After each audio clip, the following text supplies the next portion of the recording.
I used to work as independent, like I have workers, I have people working. I like this illusion of independence, you can say. It's like you taking care of it. It's more like easy for me just to do the job, Even if it's more involved, it's involved more like you have to be responsible more. It's up to you, you doing or not doing. Here's like my mother, for example, she more like she goes to work, she doesn't worry about anything. Don't give her. So yeah. Why I'm saying this, because in our world right now, everything is equal.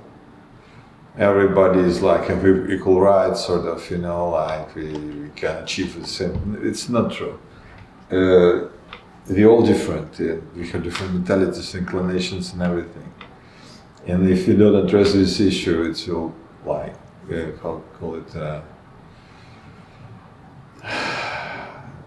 we feel like blown in our faces all the time, So if we understand our nature, it's much easier to actually live and practice like spiritual life, even become more happy. Right? So the caste system is real. Because it's mentality and So Namo Vishnu Padaya Krishna Prasthaya Bhutale, Namo Krishna Vishwami, Namo Vishnu Padaya Krishna Prasthaya Bhutale, Shrimati Bhaktivedanta Swami Prabhu, Namaste Saraswati Devi Gauravani Pracharine, Nirvishesha Shunyavadi Paschatya Shatarine. So, I offer my respectful obeisance to my spiritual master and to Srila Prabhupada. And Srila Prabhupada pronouns, it's also he appeared as a servant of his spiritual master. So our tradition, it goes through disciplic succession, from guru to from teacher to student become guru to teacher. It's like this. This is how knowledge is supposed to come. And be very respectful. We try and never change the meanings. All right. So is this introduction?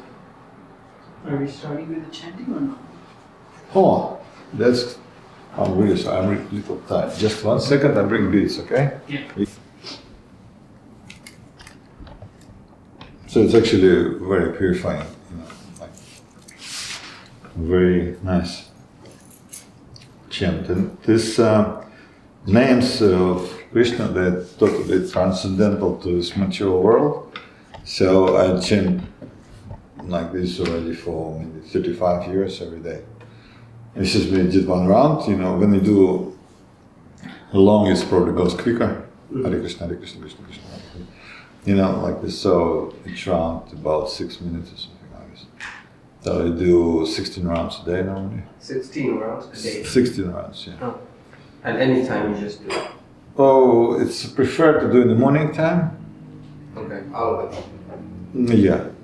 So like ideally when you wake up? Oh, you have this nice time, which is called Brahma Muhurta, which is like 1 hour before the sunrise. It's around 4 o'clock, and it's a very nice time. Everything is quiet, the how you call it, the cockroaches in your hand still sleeping, so it's peaceful, it's nothing start moving, it's called mode of goodness. It's like a mode of goodness time. So normally spiritual people will wake up earlier, and try to do so many spiritual activities, like this in the morning. Because then it started like 9 o'clock, everything started moving, so like passion, rajas, comes in, and in the evening it's already like everybody's like, so it's the best, but there's no hard and fast rules, so you can chant anytime. If you, for some reason, cannot in the morning, you can chant in the evening, but morning is the best time. Like this. So we try our best, Whenever we can. Yeah. Srila Prabhupada, when it comes, the custom was chant 64 rounds. That was the standard. It's a standard actually. So if you want to go back to God, in 16 rounds will take you about 16 years, right? Yeah. Oh, 64 rounds will take you about 16 years to accomplish. Because there is in the scripture is a number. It's not mechanical because there's so many rules in it. It's like 10 rules in the chanting. And it's not physical rules, it's more like conscious rules. And slowly these rules start to get purified by chanting the names of God. It's become more easy, and we commit less offenses to the holy name. But even in the beginning of it's very purified. So it's different levels of chanting and practicing. It's nice. So some people are naturally can do the fast and some are slower, but it's not really a matter. Time is relative to this world. Like spiritual world have no time. Time is eternal time. Time in the spiritual world is serve Krishna. It's different. Not like here. Krishna in Bhagavad Gita said, "Kala asmini." I am time, destroyer of everything, of all worlds. Because the time factor destroys everything, right? It's like have beginning, end, and everything. And that's everything which have a beginning, have an end. You can say even about religion, if your religion have a beginning, it will have an end, as well as this. So, Bhagavad Gita teaches us eternal religion. It's a religion, it's a original position of the soul in relationship with God. This is a dharma, this is eternal religion. That's what actually religion is also all about, supposed to be. Okay, so we continue Bhagavad Gita. We stopped in what chapter? Chapter 2. I had to find the answer before. So, chapter 2 and 9. 2:9.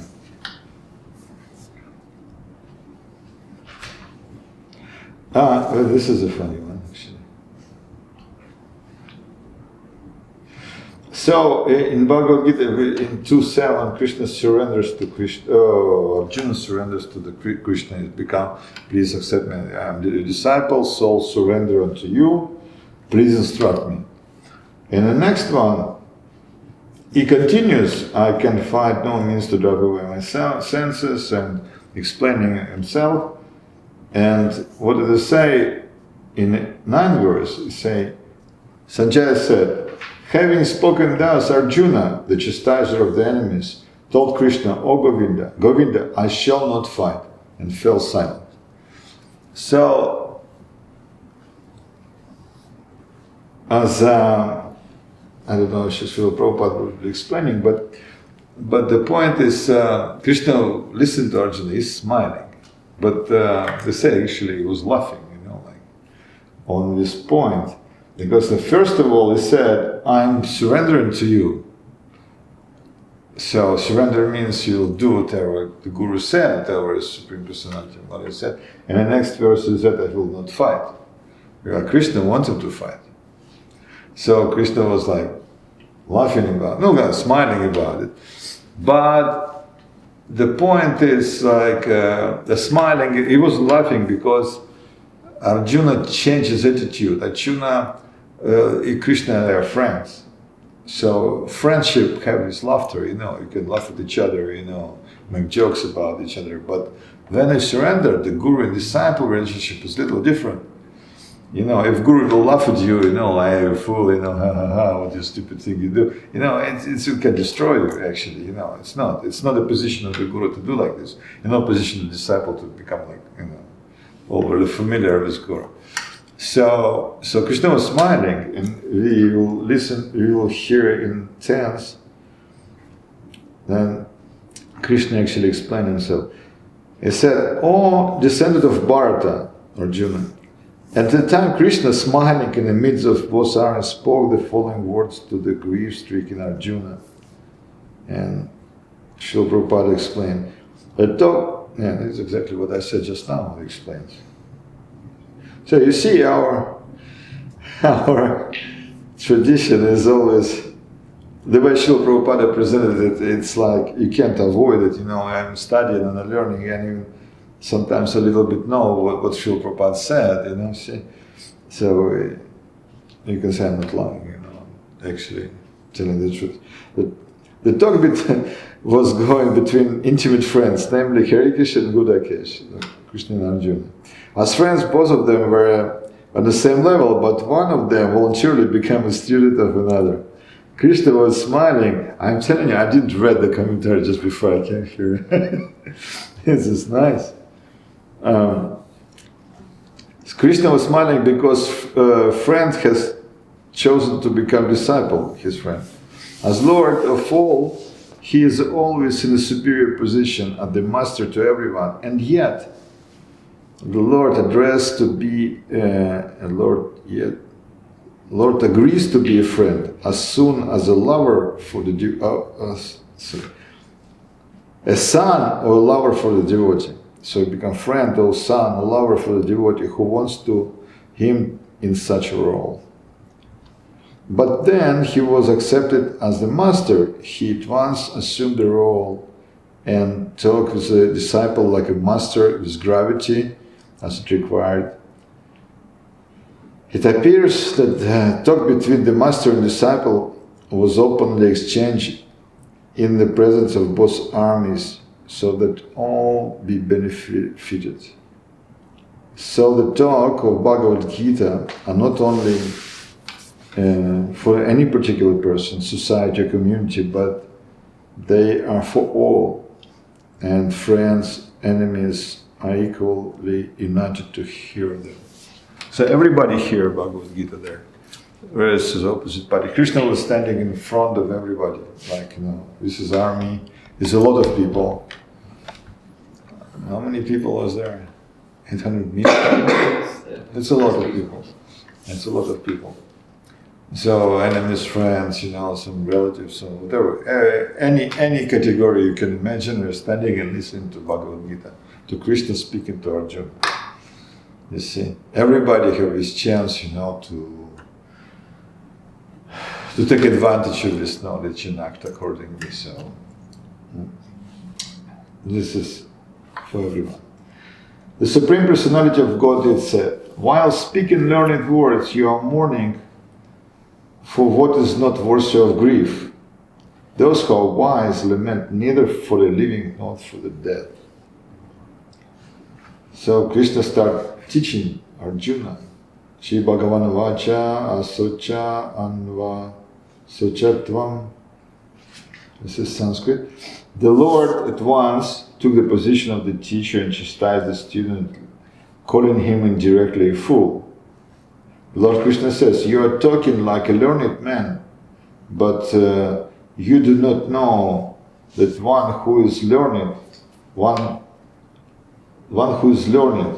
who knows what is body and what is the soul, does not lament for any stage of the body, neither in a living nor in a dead condition. As explained in later chapters, it will be clear that knowledge means to know matter and spirit, and the controller of both. So you see, the knowledge actually, according to Krishna, according to Bhagavad Gita, knowledge is not just some information which you can learn in university and school. Knowledge, actual knowledge, can be able to discriminate between matter and spirit. Matter is temporary, spirit is eternal. So in our life we can see and experience this, and the ability to choose direction and choose to understand and see the world as a spiritual manifestation, it is real knowledge. You see, so like this. So everything created by God, and we can see it everywhere. The colors, the strength of the strong. Krishna will explain it later chapters, like how can we see it also in the material world, but like this. So this is real knowledge. And we can say that Einstein was a fool. He wasn't a fool actually. He was a very religious person, but in a sense, the goal was different. The goal was just some material knowledge. We have different people like this here now. He was very smart from one side, but very ignorant from the spiritual point of view. So they call Maya Pritagyanas in Bhagavad Gita, the people, the wise people whose knowledge is stolen by illusion. They're so much captivated in it, so we cannot, and they're very smart, so you can't even preach to them. You can't even explain to God exists. They denied it, the existence of God and everything. Like you have this scientist who is very smart person, but very atheistic. He's in a wheelchair. What is the name? He died, right? He already died? Okay, he's died. You see, sorry. And it's not very glorious death, because even he accomplished something sort of scientifically, he died. So it goes in vain. And in the same side, you can see the spiritual knowledge will never go in vain. A little advancement on this path can protect us from death, from most dangerous types of fear. And it's like, we learn a little bit, even if we do nothing at all, in the next life we continue from these points. It's never lost. Arjuna will ask his question actually later on, and Krishna will explain it to him as well. Okay, where we are. English. Okay. Arjuna agreed that religious principles should be given more importance than politics or sociology, but he did not know that knowledge of matter, soul and the supreme is even more important than religious formalities. And because he was lacking in that knowledge, he should not have posed himself as very learned man. As he did not happen to be a very learned man, he was consequently lamenting for something which was not unworthy of lamentation. The body is born and is designed to be vanquished today or tomorrow. Therefore, the body is not as important as the soul. One who knows this is actually learned, and for him there is no cause for lamentation regardless of the condition of material body. It's quite an intense statement, we can say. It's like, it's not that we should disregard the needs of the body totally and completely, just, kill it, but we should use it in a purpose of what is it for, in a self-realization, especially human body is meant for self-realization. In this way we can understand, practice and realize knowledge. You see, realize the self. Otherwise, as Krishna explained here, what's the point? You can lament. Srila Prabhupada also give his example, as we not lament about the clothes of the drowning man, okay? Because it's useless. We have to save the man, not the clothes. Nowadays, nobody will save anything. Just film it, but. Yeah, it's become more personal.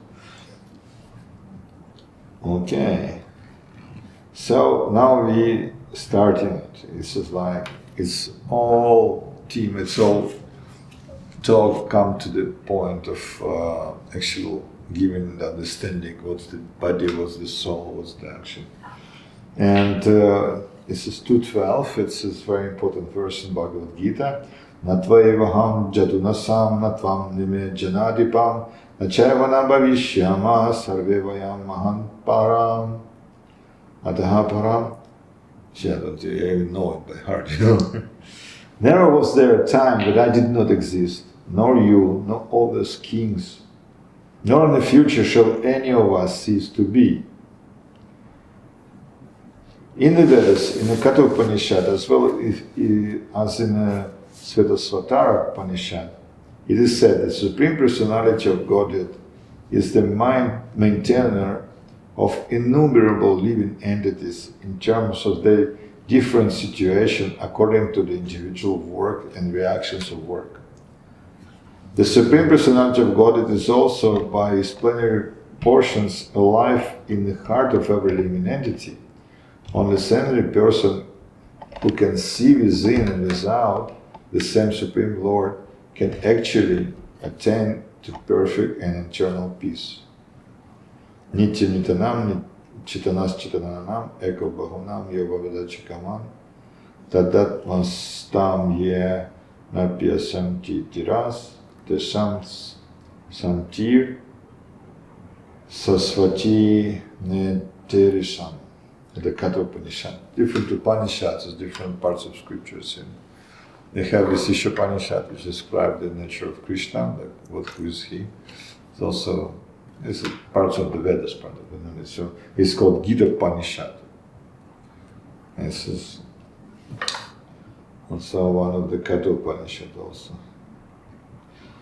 Okay, so Krishna, Srila Prabhupada explained here different aspects of Krishna's manifestation. So this is, I don't know if I explained it before, we have like 3 manifestations of Krishna. So we have Krishna as Bhagavan, Brahman, and Paramatma. Paramatma is the Lord in the heart, for example. Without him we cannot function. Nothing can function without the Lord, because he's like material energy. It's not functioning, it's dead matter. But if it's functioning, it's so Krishna is actually using it. Even atom, you can see something moving, but since it's material energy, it cannot move without Krishna. So Krishna also enters into the atom, in between the atoms, so everything functions. And this feature in which he enters is called Paramatma, or super soul. You have Atman as individual soul and Paramatma, the super soul who like controls everything and make everything actually useful, Okay, so it's Paramatma, and you have Brahman, which is soul-provided energy, and you have Krishna as a person, because he is also a person as well. Srila Prabhupada gives example of the sun. You have sun rays. Like people can study sun rays with the rays, so much energy coming and everything. You have a sun globe. This is actually a real thing, and you have sun planet. So it's like 3 manifestations of the same thing. So same thing is Krishna, Bhagavan, and Bhagavan, and Brahman and Paramatma. So it's like energy and personal features. Like this. So in this position is maintaining everybody, and everything is acting according to this direction. The same Vedic, it's a little bit, I don't know, I'm hearing myself, for example, it's a little bit maybe not understandable fully, right? So 3 concepts, like 3... 3 concepts are like, how does it actually work? Where does he sit in my heart? Where is he? Like, you know Hanuman, right? Yeah. Hanuman. And he was like, what is in your heart? It opened his heart, and there's Sita Ram sitting there, right? Mm-hmm. So Krishna in the heart, so Hanuman could do this, but we cannot. But Krishna is sitting in our heart as a Paramatma. Always, it's an original heart, and this is the size of the tongue. Even size is explained. But we cannot, the explanation goes like this. It's like 2 birds. One is in a tree, one is looking at another, and another one is just enjoying the fruits of the tree. So we try to enjoy, and Krishna is sitting there patiently, providing with everything, with our karmic reaction, the results of our activity and everything. And he's waiting so we can turn to him, and to his friend. And then he can explain us, take us back to God, whatever it is, have a relationship, you see. So, at the birth, so we're sitting just in the same tree of the body, you can say. And we try to enjoy, and it's just patiently waiting and providing everything. So that's Paramatma. You see, I can explain to the best of my ability. The same Vedic truth given to Arjuna is given to all persons in the world who pose themselves as very learned, but factually have but a full fund of knowledge. The Lord says clearly that He Himself, Arjuna, and all those kings who are assembled in the battlefield are eternal individual beings, and that the Lord is eternally the maintainer of the individual living entities, both in their conditional and in their liberated situation. The Supreme Personality of Godhead is the Supreme Individual Person, and Arjuna, the Lord Eternal Associate, and all those kings assembled, there are individual eternal persons. It is not that they do not exist as individuals in the past, and it is not that they will not remain eternal persons. Their individuality exists in the past, and their individuality will continue in the future without interruption. Therefore, there is no cause for limitation for everyone. So this philosophy explains that we are not going to die. We are spirit souls, and we are going to accept another body according to our action. Actually, we never die. So Arjuna shouldn't lament, don't worry, you will kill, they go to heaven, we will enjoy there, it's a religious war, don't worry. Like this. It's just very nice, because then he gives another example. So Arjuna shouldn't lament, if somebody dies. There is a story also, some Puranas that said, I don't remember exactly in which one, but it goes like this. There was a very great sage, sitting under the tree and meditating, and one woman comes to him, and she's crying, and she's desperately crying, and she said her son died. And what is this? Can you please help? Can you bring him back to life? And he was like, why should I bring him back to life? What's the point? But she was so she said, okay, there's no problem, I have a power, I can bring him back to life, but I need some ingredients. So you go and you have to bring it, it was the morning, so till the evening, and I use it, I change some others. You have to bring the mustard seeds, like a handful of mustard seeds from the house where nobody ever died. So she said, yes, okay. She went on a journey, she went to so many houses, she come back, she said, I couldn't find any house, any place where nobody died. In every place was somebody actually died. So I couldn't bring you an mustard seed, can you help? I said, so why? I said, why should I help? Is a soul leave the body. If the time comes, soul leave the body, nothing you can do. It's like no amount of material advancement and technology will save you. Nothing, it's not possible. The moment is supposed to die, it will go. They can try to connect different tubes and, but it will be not living. I read somewhere, this is people who put in it's called DNR, DNR, do not revive. Tattoos, sometimes, especially medical people. Because then you have a heart attack and they revive you. This is not a living after it. It's people become like a vegetables, they cannot move, it's extremely, it's practically speaking, it's not alive. They have one devotee collapsed in the street, he was in Israel actually, Paramananda Prabhu. He was distributing some sweets, as brahmachari. Already and he just, I don't know, he had a heart attack. And they revived him. After this year, he couldn't move, he was paralyzed. And like Krishna have his plans, but, and it was really clear what his plans are. He could understand it, how it was like for him, he needed this for some reason. But I'm not gonna get into the reason. But the point is, he couldn't do anything, nothing. And after some time, we have these machines which is pumping you the oxygen and trying to do things like your body is atrophied, your muscles atrophied, you cannot really do anything anymore. So there's no point.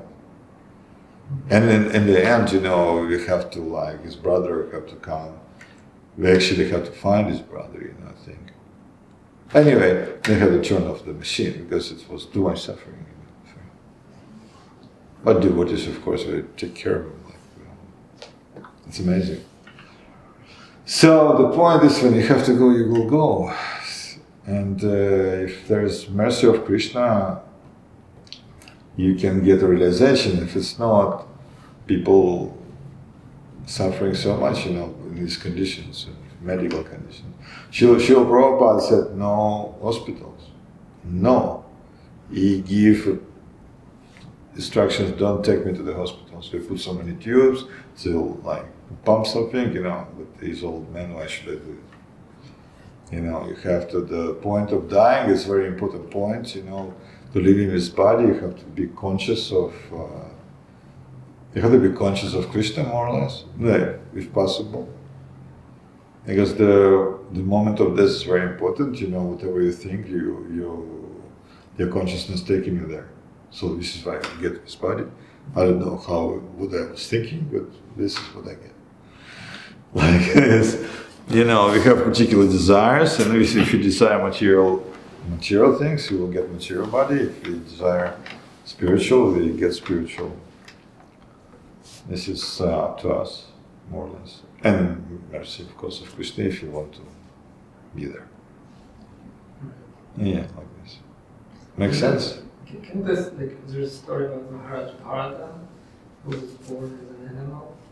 Maybe you can add it to... It's an elevated story, you know, like yeah. Maharaj Bharata, he is a pure devotee. He was in very high level of bhakti, you can say. And he was meditating in the forest, and he saw one deer, and she heard the roar of a lion or tiger or something, and she jumped. And in this moment, she gave birth to a little deer, you know, like, and she died. So he was like, wow, what's going on, you know? He started taking care of his deer. And his deer is small, you know, like small, everything is cute when it's small, you know. Mice, where are we going to die? You can die at the moment, you know, we are very fragile. Like a sting, you know, like how fragile we are, you know. Very fragile. The human body is like so fragile. It's unbelievable. And yeah. So you're saying that according to Krishna, whoever is dying naturally, that's their time to go, and we shouldn't revive them.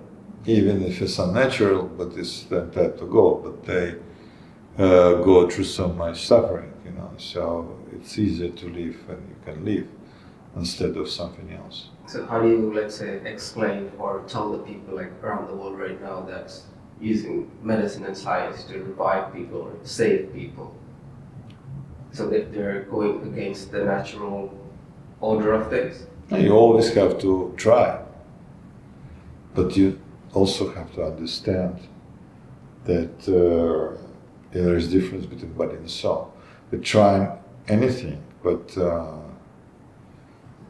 you know, in the end, it's going to be the people who are in this position, who are supposed to be saved, must understand. Everybody has to understand that we're not with bodies. And there is, at some point, there is no point. It's better to die in consciousness rather than die unconsciously. But most people don't know that. Oh, yeah. Well, how do you? It's very, practically speaking, no, but it's very little amount of people know that they're not with bodies. And everybody is very much attached. We have a friend here actually was practicing Bhakti Yoga, and knew he is not with body, but they get cancer, you know, and it was like treating it and suffering so much.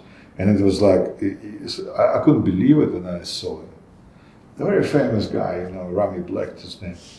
Very famous, and there was a practicing devotee, and he read so many books about spiritualism. But it was like, so skinny, it's unbelievable. I couldn't look at it, you know, like I'm not really like that strong in this regards of the, you know, like suffering with other people, but it was like, and it's still, you know, we did some ceremony, and he was saying like, can I get better, you know, it can't, it's like stage 4 cancer, you know, it's like so much suffering.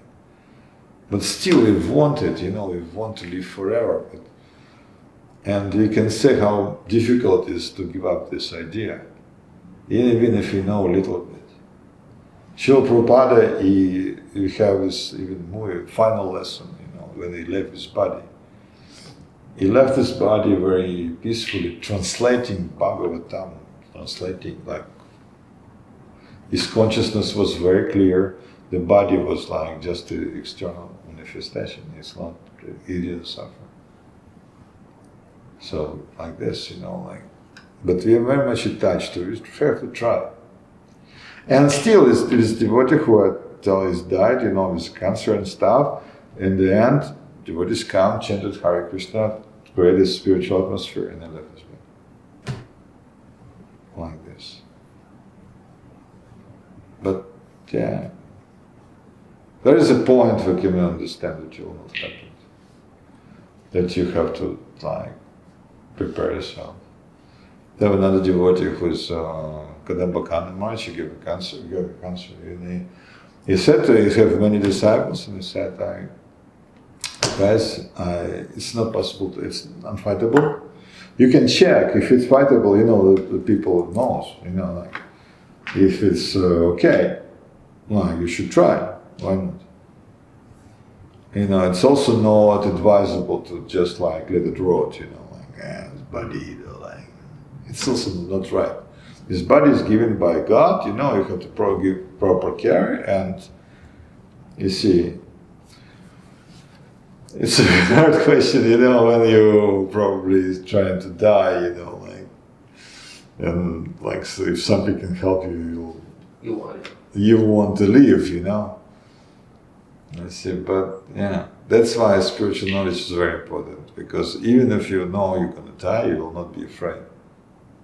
You see. Let's say you said people should still try, but understand from a spiritual side, it's time. But if everybody understood that, wouldn't most people stop trying? Stop trying? Yeah. Like stop suffering? Stop trying to save. Trying to save? Yeah. Well, like for example, if something happened to somebody, I cannot save him. Yeah. So it's also like, if it's all good intention. Even if you want to save, you will not be able. You know, like operations goes every day people die. And like the same thing to I mean, it's better to hear from, we have one devotee, his name is Rico, his wife, she's a medical, like high quality nurse, you know. She's seen that every time. Sometimes you can save it, sometimes you cannot. It may be the same disease, same treatment, same age, you know, everything is same, and one is died, one is not. You know, it's not really possible to always save everybody.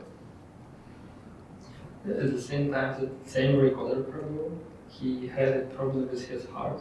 Yeah, so you have a problem with his heart, you know, we catch it on time, so he went to operation. And Recorder Prabhu told me this story. It's such a heavy operation. You have to open, you have something there, like, you know, not working. And he was like, all of a sudden become really tired, they couldn't really move, you know, I don't know, he's really strong. The guy was like a champion for Roman fighting, like he was like, if you see his young pictures, he's really huge, you know. But here he couldn't he do something, it's like, he thought something, very difficult to breathe, you know, he thought something with his lungs. He went to the doctor and said, oh, you have a problem with your heart. Like your, how you clap it? You have, like, you know, it goes like in the heart, you know, so it's like, goes blood Is it like a bracelet. metal piece? Huh? Is it a metal piece? That It's not a metal piece, it's a heart. Heart is a muscle. Yeah. So it's pumping blood, so Yeah. and it's close, so it's again. Yeah. So this thing wasn't working. It was always open. So heart was working like anything, to pump the blood, but it couldn't really get the momentum. So he was really tired, and it's filling up everything with water. Oh my God, better not know how it works. And we actually don't. So they catch it on time, and the doctor said, you can live with it without operation for like maybe 2-3 years, but that's it. There's no way. So we say, okay, what is what operation? What is the success rate? I said, well, it's pretty simple. Simple, open heart surgery, very simple. And so we went through it, and his recovery was very hard. It's like he said, it's like unbelievable. You can't do anything. I can see him changing because after it, he kind of look. We are not in control. We are actually not in control. Some little things stop working. You're not in control. You just totally in the mercy of everything, everybody. You cannot wash yourself. You cannot breathe normally. But you everything. live for a longer period of time. No, you're gonna feel it because she's medical practitioner. She knows all the bureaucracy of the doctors. So in 2 weeks they did the operation here. It's very open heart surgery. So now it's good. It's okay. Now it's good. Everything is fine. And like this, and he told me a story. He said, Rockefeller. Yeah. So the old guy, Many times, right? he have 6 heart transplant. Really? 6. He was very old.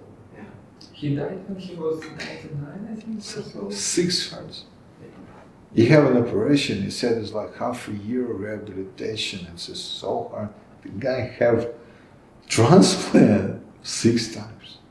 It's how people who doesn't really know and how we are attached to life, So spiritual knowledge actually is supposed to give us understanding. We are not this body.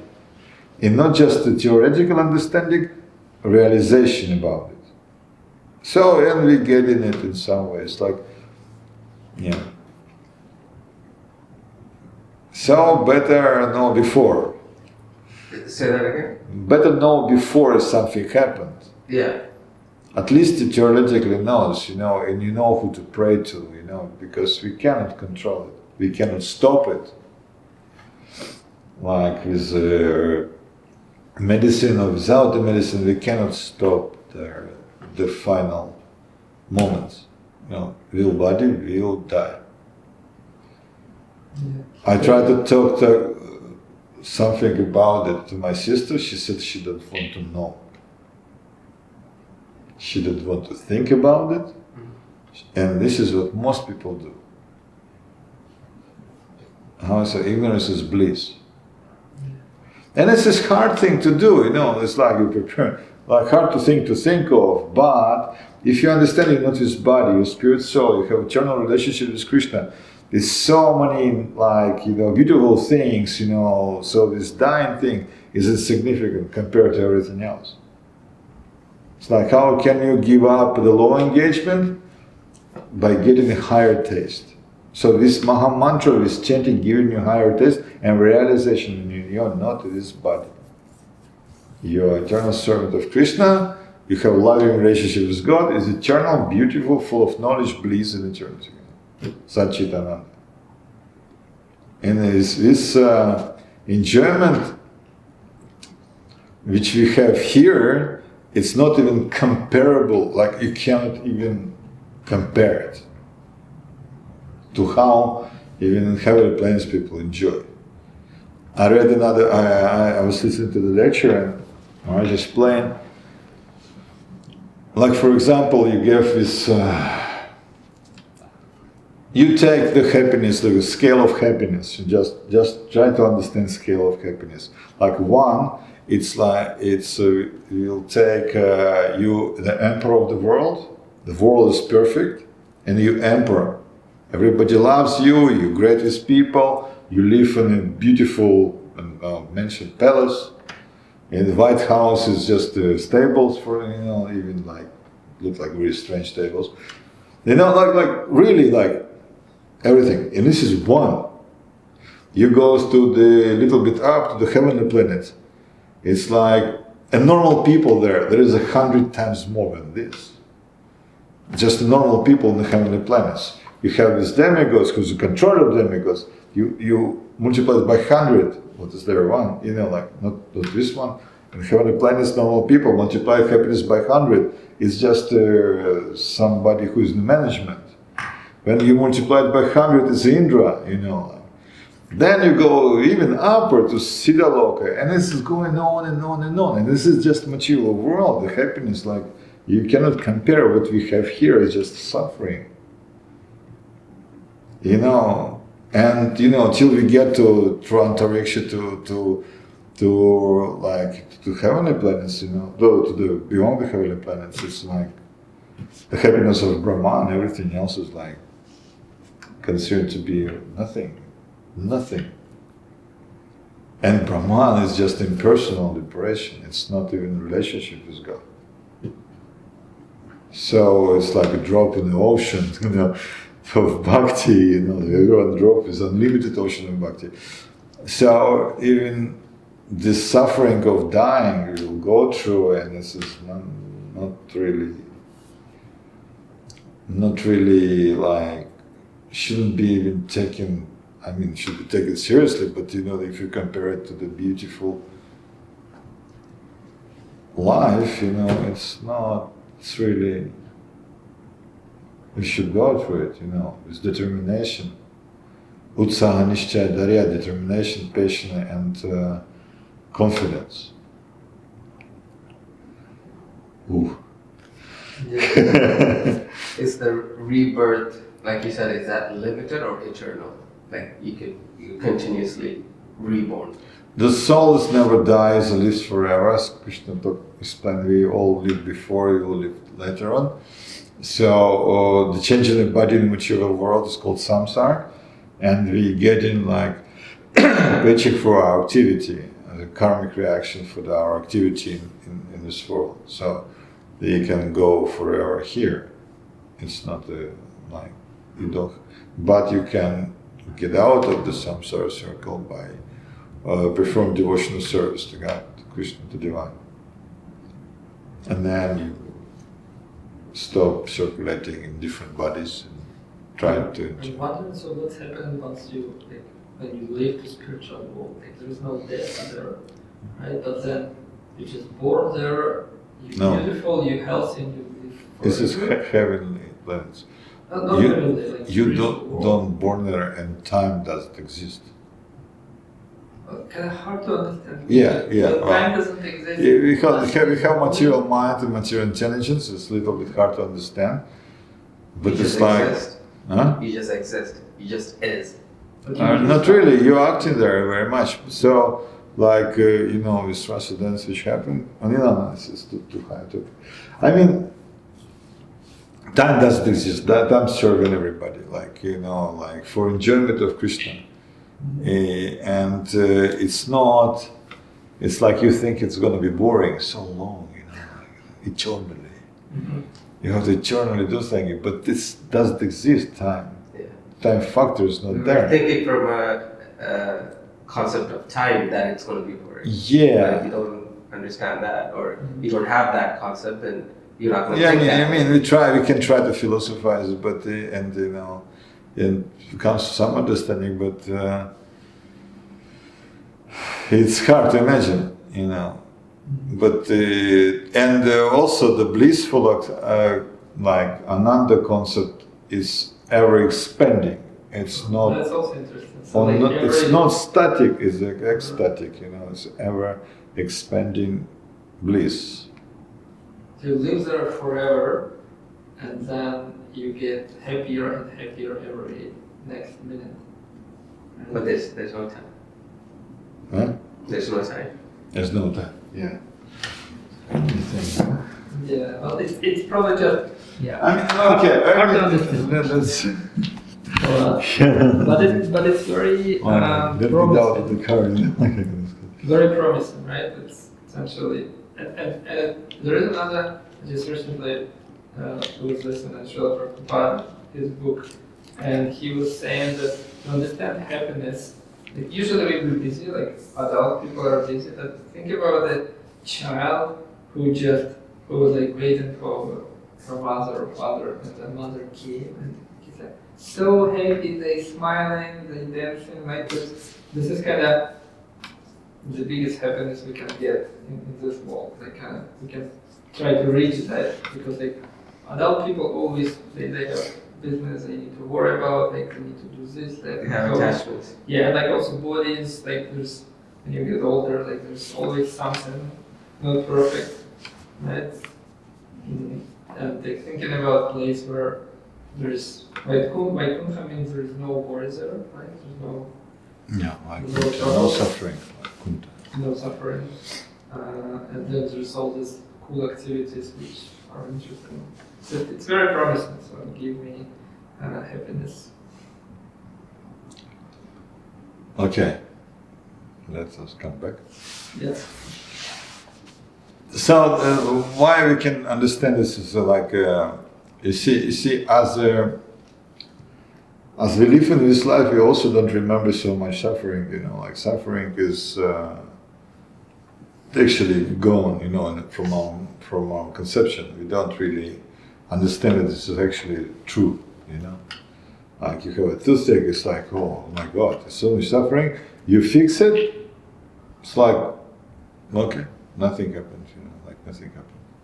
Because, and I remember high school. Remember high school? How was it? No responsibility. No, I understand, but how was nice, not nice?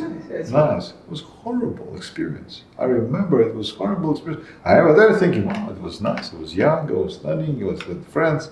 No! If you contemplate on it, there's so much trouble. So boring, so much trouble. Always something. Maybe you went to different high school. But maybe when you think back, you tend to remember the good parts. Don't remember the bad things. Yeah. Why this happening to us? Why we don't remember? Because as a soul, we are made from blissful existence. We're full of knowledge, eternity and bliss.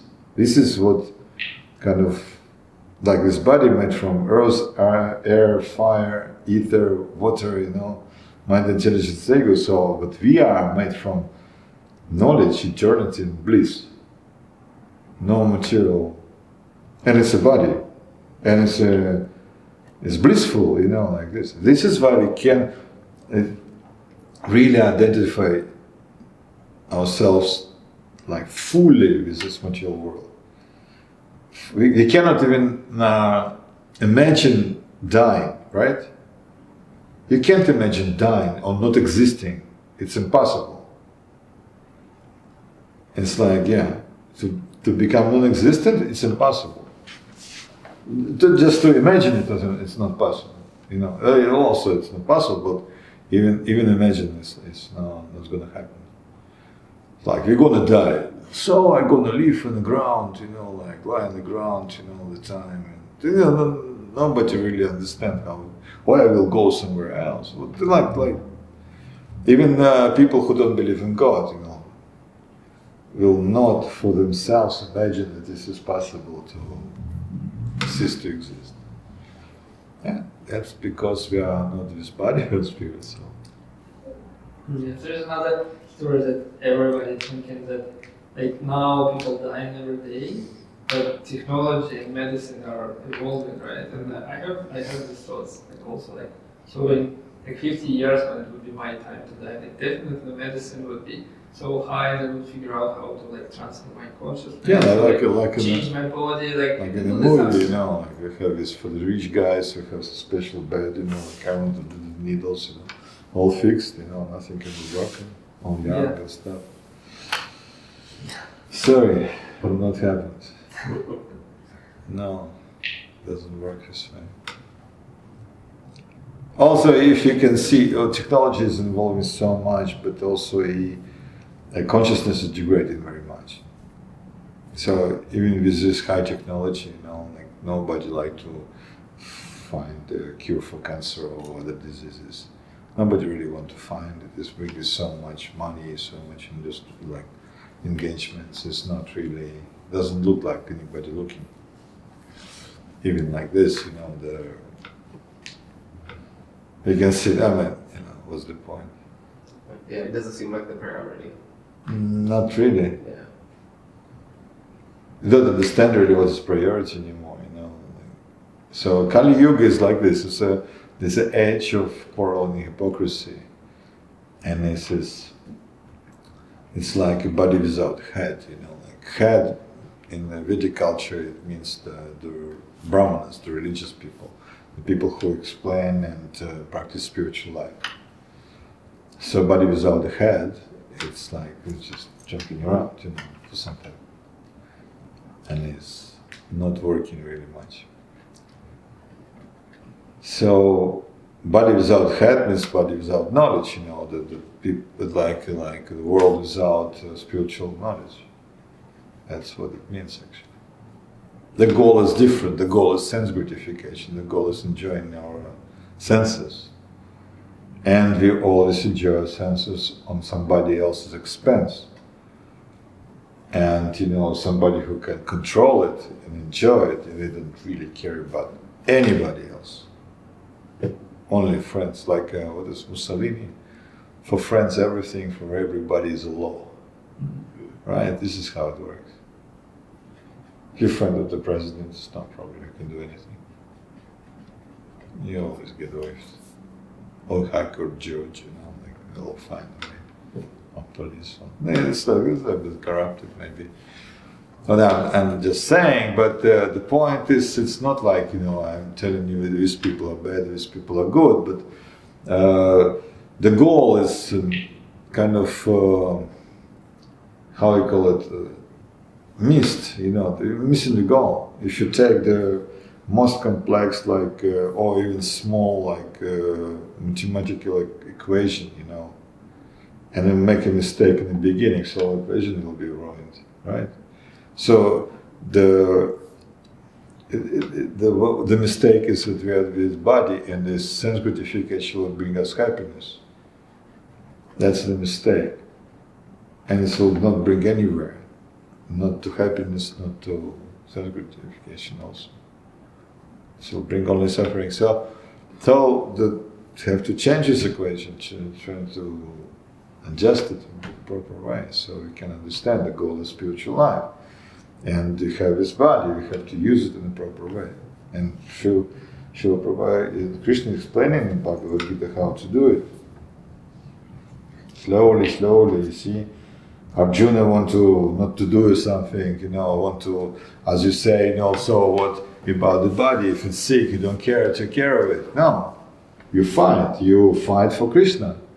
You use this body to utilize it into the service. It's given to us by, not by chance. It's given to us for the purpose, for spiritual life. Like my Guru Maharaj was always worrying about his health. He was really not just worrying, I was so healthy. He was taking care of it. It was like contacting doctors, you have friends, you have like this, who's advising him, doctors, stuff, and like you have this kind of problem. You have to address it this way, this is because the body, he considers his body very valuable to the service of his spiritual master, to the service of Krishna. So this way we have to look at it. So if we have one devotee, Jayapataka Maharaj, you have this heart attack, and you have, what else? Insult. Stroke. So stroke, people don't come back from stroke. Normally, for some days, and it's gone. It's better to be gone. He went through stroke, and he was unconscious, and it was like, he was offered, he was standing, because it's a very spiritual personality, you see him, is amazing. He was offered, you can come back and you can go, up to you, He have, how many disciples he have? Thousands. He had like 60,000 disciples. Nowadays, in India, of course, Indian disciples, people from India, they're more pious, you can say. And he's very special personality. It's like it's a very extraordinary person. Jayapataka Maharaj, you can see. And he said, okay, I have this and this, I can accomplish this, the service like this, I can come back. He come back, the doctors cannot believe it. They don't believe it till now. Why he's alive, how he's functioning. And he's like traveling, and he's chanting his 64 rounds a day, and he's managing so many things, it's unbelievable. And he's hardly speaking even. After his stroke, he couldn't really, he's like speak, but he's still giving lectures. You have guys who like train to be his translators, so they're repeating what they're saying. So he decided, but even he said, if I would knew, how much trouble it is, I would not come back. But still, so you have to decide, you have to see if it's good, beneficial for others, for spiritual life, for development, or something. Should take this trouble. Get a new body. New spiritual body, what's going to be better? Easy. Not that easy, but all easy, like Krishna consciousness, simple for the simple and difficult for the difficult. You see, so. And the point is we should consult people, consult like gurus normally, or some elevated personalities about what to do in life normally. Well, as Arjuna, consulting Krishna. So it's the most important point is like starting in spiritual life to accept the authority of spiritual master. Check if this is a person you can like see how he's living, hear what he's talking, and consider to accept the spiritual master. Those in our society it's more easy because we have like it's a society, so we have like structures and the spiritual masters like you cannot like become whimsically spiritual leader. It's everybody my disciple, Also, this knowledge is very attractive, and people are very much attracted to the people who speak, easy. But in our society, it's very nicely arranged. So, if it's people really qualified, they kind of awarded with ability to initiate disciples and guide, and like this. And if this is your like desire and qualification, who want to be guru, this is such a responsibility. The guru is promised on the time of initiation that he will take his disciples back to Godhead. This is his promise. So he is like putting his name and life for this. This is a lot of responsibility. It's not for ordinary people to get into it like this. So I guess we will stop for today, if you don't mind. Okay. You already finished the book, right? I have read it like 2 times before. Well, no, it's good. Bhagavad Gita is very nice because more you read, the more you realize, like more you get the inspiration, and it's like, Yeah, those were different stages of my life, so I perceived it differently than what I'm perceiving right now. Yeah. It reveals to you, it's very, very special book. I have a friend, he's best olive salesman in Ukraine. He was at least. Olives. He was selling olives, like in Ukraine? In Ukraine. They don't grow there. Maybe olive oil?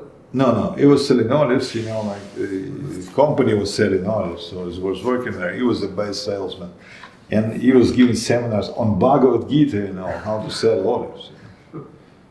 Okay. Because there's a particular mentality in which you have to approach the business, because you cannot be attached to the fruits of your work. Everything is explained in Bhagavad Gita. How to approach it, in spiritual way, how to see the world, how to present to people. Who's selling olives? Amazing. So, it's not book how to sell olives, but you can get motivation for this, Why he's doing this? It's just picture. Sounds like trying to be outcome independent, right? Not be attached to the outcome of whatever you do. No, the point is, we are entitled to perform our duties, but we're not like, if a result comes, it's great. If it doesn't come, it's also great. Yeah. Because we perform our duty. Now, I'm a family man, I have to work. As a brahmachari, I would just not work. I start working when I get married. Makes sense. Yeah, don't tell it to my wife. She knows, she's an amazing person, like this. But yeah, because I felt, now I'm responsible for it, like as a bachelor, what do you need, like, especially when I was trained brahmachari, I was brahmachari for 8 years. And what do you need? Just place to sleep, something to eat, and service to perform. It's very easy for some people, but I get married, and I feel like I'm responsible, so I find a job, I have to maintain myself, maintain my wife, maintain my children, family. It's responsible, which is also can be connected to the Krishna very much, and reconnecting to Krishna. We have duties in our home, our kids are going to the proper schools, at least, trying to utilize everything in Krishna service, in spiritual life. Everything can be done. Even the job I am doing now. I may not see it 100%, but I'm trying. Maybe I can see it like this. So that's what Bhagavad Gita teaches. Karma Yoga, next chapter, Karma Yoga, how to act in Krishna consciousness, in spiritual consciousness. Okay, thank you very much. Thank you. Hare Krishna, thank you for coming. Hare Krishna.